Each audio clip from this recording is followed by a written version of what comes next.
Hello दोस्तों, good morning. कैसे हैं आप सब? उम्मीद करते हैं आप सभी अच्छे होंगे। दोस्तों, इस वीडियो में हम लोग कुमार गौरव सर की करंट अफेयर्स की क्लास का 12 से 15 मिनट में रिवीजन करने वाले हैं। यदि आपको इस क्लास की पीडीएफ चाहिए तो आप हमारे Telegram channel RK competition classes को ज्वाइन कर सकते हैं, जहाँ पर आपको प्रतिदिन इस क्लास की पीडीएफ उपलब्ध करा दी जाती है। तो आइए आज की वीडियो को स्टार्ट करते हैं।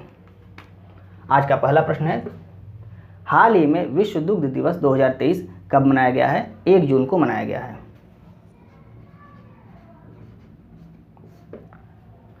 किसके द्वारा मनाया जाता है? FAO द्वारा इसको मनाया जाता है, यानी कि फूड एंड एग्रीकल्चर ऑर्गेनाइजेशन द्वारा इसको मनाया जाता है। शुरुआत 2001 से इसकी की गई, यानी इसको मनाया जाना कब स्टार्ट किया गया? 2001 में इसको मनाया जाना स्टार्ट किया गया। FAO की स्थापना कब हुई? 16 अक्टूबर 1945 में इसकी स्थापना हुई। मुख्यालय कहाँ पर है? रोम, इटली में इसका मुख्यालय है। और विश्व खाद्य दिवस कब मनाया जाता है? 16 अक्टूबर को मनाया जाता है, आपको ध्यान रखना है।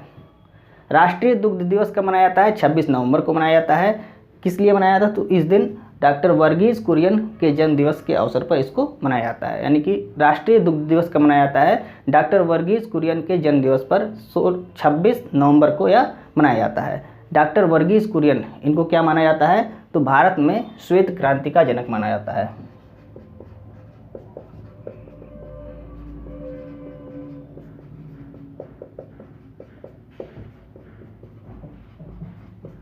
भारत में श्वेत क्रांति का जनक किसको माना जाता है? डॉक्टर वर्गीज कुरियन को माना जाता है। भारत का दुग्ध उत्पादन में पूरे विश्व में कौन सा स्थान है? प्रथम स्थान है। और भारत का कौन सा राज्य दुग्ध उत्पादन में प्रथम स्थान पर है? तो राजस्थान प्रथम स्थान पर है। और ऊन उत्पादन में भी राजस्थान प्रथम स्थान पर, आपको लिख लेना है। ऊन उत्पादन और दुग्ध उत्पादन, इन दोनों में राजस्थान प्रथम स्थान पर है, आपको यह नोट कर लेना है। दूसरा प्रश्न है, हाल ही में वर्ष 2023 का पर्यावरण एयरलाइन का पुरस्कार किसे प्रदान किया गया है? एतिहाद एयरबेस, ये UAE का एयरबेस है, इसको प्रदान किया गया है।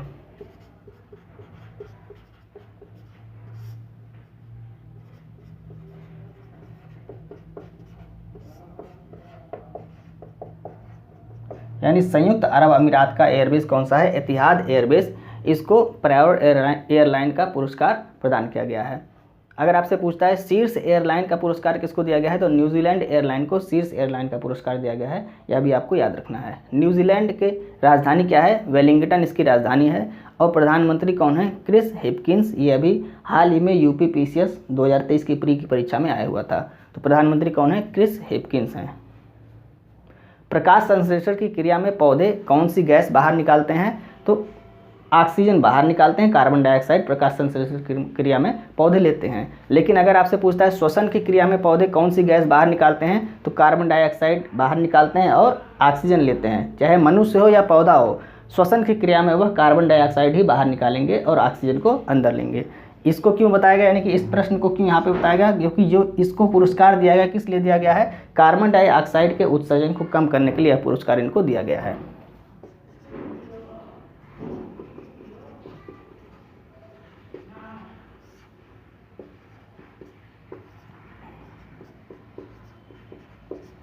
कार्बन डाइऑक्साइड के उत्सर्जन को कम करने के लिए पुरस्कार इनको दिया गया है। आइए नेक्स्ट प्रश्न देखते हैं।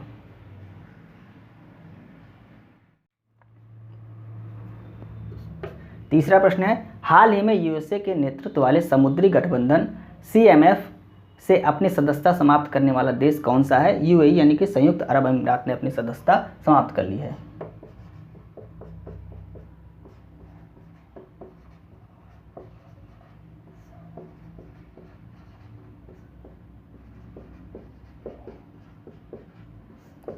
तो अपनी सदस्यता किस देश ने समाप्त की है? संयुक्त अरब अमीरात ने अपनी सदस्यता समाप्त की है। CMF का मतलब क्या होता है? कंबाइंड मैरीटाइम फोर्स इसका मतलब होता है। इसकी स्थापना कब हुई? 2001 में इसकी स्थापना की गई थी। नेतृत्वकर्ता कौन है इसका? तो अमेरिका इसका नेतृत्व करता है और भारत इसमें शामिल नहीं है, आपको याद रखना है। उद्देश्य क्या है इसका? तो खाड़ी देशों की समुद्री सुरक्षा करना इसका उद्देश्य है। और इससे बाहर कौन हो गया? UAE यानी कि संयुक्त अरब अमीरात इससे बाहर हो गया, सदस्यता अपनी समाप्त कर ली है। आपको याद रखना है, भूमध्य सागर और लाल सागर को कौन सी नहर जोड़ती है? स्वेज नहर जोड़ती है, आपको याद होना चाहिए। लाल सागर और अदन की खाड़ी को कौन जोड़ता है? तो बाब उल मंदेब की संधि जोड़ती है और इसे आंसू का द्वार भी कहते हैं, इसको भी आपको याद रखना है। नेक्स्ट प्रश्न देखते हैं, एकीकृत अपशिष्ट प्रबंधन और जलवायु उन्मुख सुधार के लिए CITIIS 2.0 योजना किसकी सहायता से प्रारंभ की जा रही है? फ्रांस और यूरोपीय यूनियन की सहायता से इसको प्रारंभ किया जा रहा है।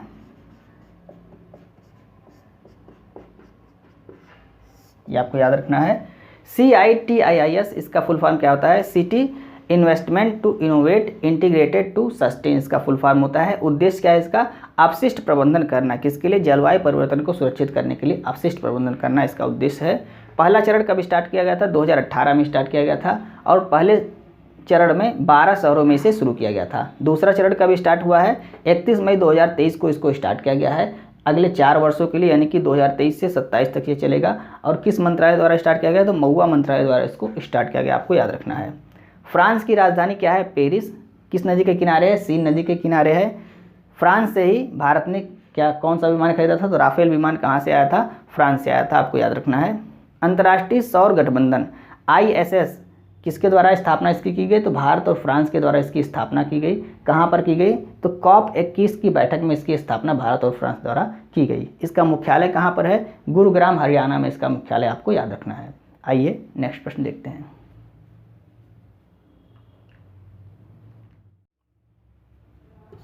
पांचवा प्रश्न है, भारत की G20 अध्यक्षता के अंतर्गत तीसरी रोजगार कार्यदल की बैठक कहाँ प्रारंभ हुई है? जिनेवा स्विट्जरलैंड में इसको प्रारंभ किया गया है।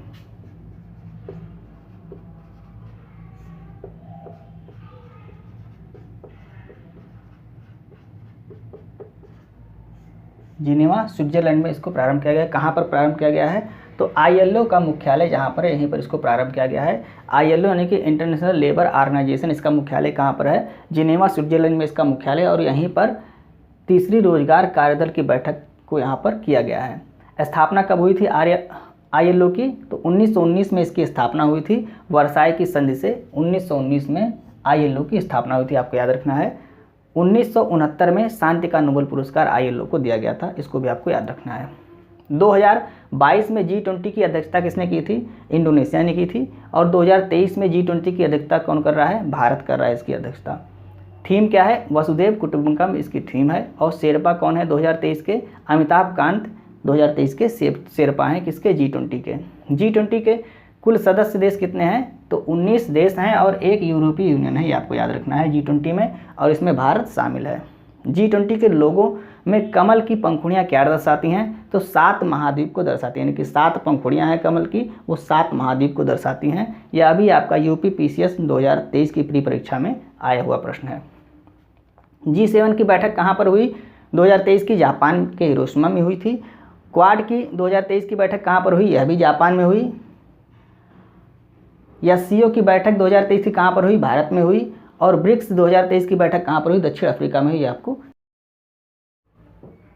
छठवां प्रश्न देखते हैं, हाल ही में राष्ट्रीय प्रत्यायन बोर्ड प्रमाण पत्र प्राप्त करने वाला देश का पहला एम्स कौन सा है? तो एम्स नागपुर, जिसने यह प्रमाण पत्र प्राप्त किया है।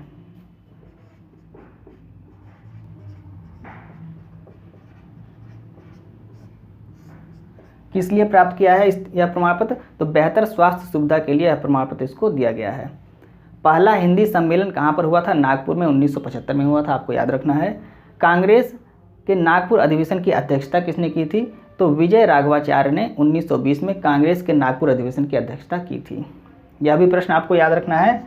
एम्स को राष्ट्रीय महत्व का संस्थान किस एक्ट के द्वारा यानी किस अधिनियम के द्वारा बनाया गया? तो 1956 के अधिनियम के द्वारा इसको बनाया गया। आइए नेक्स्ट प्रश्न देखते हैं।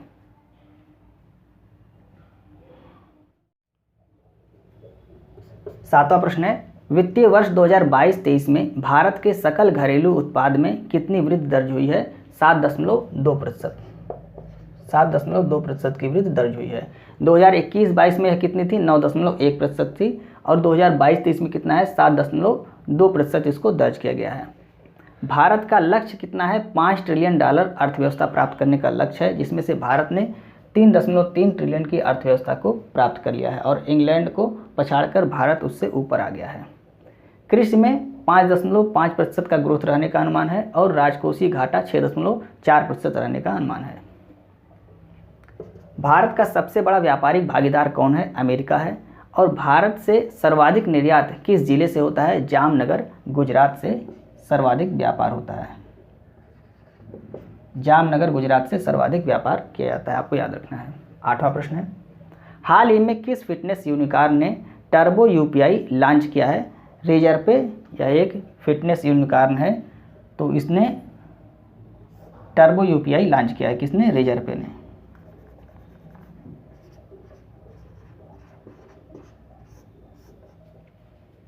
रेजर पे की स्थापना कब हुई थी? 2014 में इसकी स्थापना हुई थी। और इसमें सहायता कौन कर रहा है? एक्सिस बैंक और एनपीसीआई इसमें मदद कर रहा है, यह भी आपको याद रखना है। यह भारत का सबसे तेज भुगतान करने वाला यूपीआई होगा। अन्य यूपीआई से 5 गुना तेज इसमें भुगतान होगा, यह भी आपको याद रखना है। भारत यूनिकॉर्न के मामले में कौन से स्थान पे है? तो तीसरे स्थान पे है।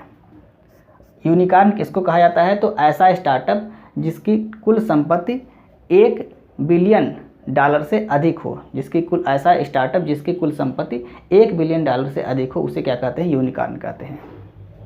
9वां प्रश्न है, ब्रिटेन के बर्मिंघम में भारतीय मूल के किस व्यक्ति को लॉर्ड मेयर बनाया गया है? चमन लाल को बनाया गया। यह पहले भारतीय मूल के व्यक्ति हैं।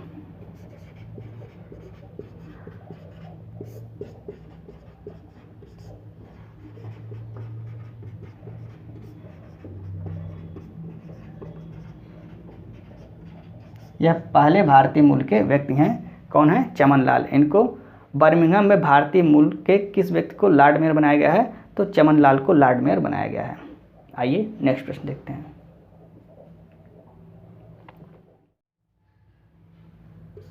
10वां प्रश्न है, हाल ही में प्रारंभिक चेतावनी रिपोर्ट हंगर हॉटस्पॉट तीव्र खाद्य असुरक्षा किसने लॉन्च किया है? FAO और WFP ने इसको लॉन्च किया है।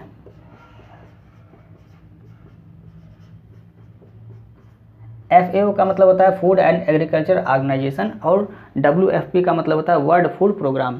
इनके द्वारा हंगर हॉटस्पॉट यह जारी किया गया है जो रिपोर्ट है, और इसमें कहा गया है कि 22 देशों में तीव्र खाद्य असुरक्षा उत्पन्न होने का अनुमान इनके द्वारा लगाया गया है।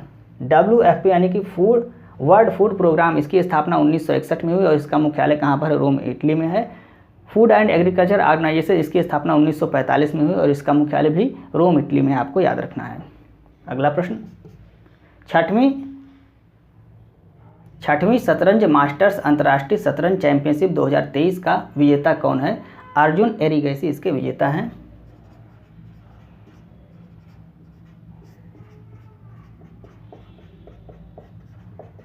ये भारत के हैं। अर्जुन एरिगैसी इसके विजेता हैं। उपविजेता कौन है? नोदिरबेक इसके उपविजेता हैं। भारत के 82वें ग्रैंड मास्टर कौन है? वी प्रणीत, ये तेलंगाना के रहने वाले हैं। यह भी किसी परीक्षा में पूछा गया था। 44वां शतरंज ओलंपियाड का आयोजन कहाँ पर किया गया? चेन्नई में किया गया और इसका शुभंकर क्या था? तंबी इसका शुभंकर था, आपको याद रखना है। भारत की पहली महिला ग्रैंड मास्टर कौन है? विजय लक्ष्मी है। अगर आपसे पूछता है भारत के पहले ग्रैंड मास्टर कौन है, तो विश्वनाथ आनंद हैं और उनकी पुस्तक का नाम क्या है? माइंड मास्टर उनकी पुस्तक का नाम है। इसको भी आपको नोट कर लेना है। तो ये थे फूल पत्ती वाली क्लास के महत्वपूर्ण प्रश्न, जिसको हमने कम समय में आपको रिवाइज कराने की पूरी कोशिश की। उम्मीद है आपको वीडियो अच्छी लग रही होगी। यदि आपको वीडियो अच्छी लगी हो तो आप इसे अपने दोस्तों को भी शेयर करें और वीडियो को लाइक और सब्सक्राइब करना ना भूलें। कमेंट करके आप जरूर बताएं कि वीडियो आपको कैसे लगी। मिलते हैं नेक्स्ट में। जय हिंद।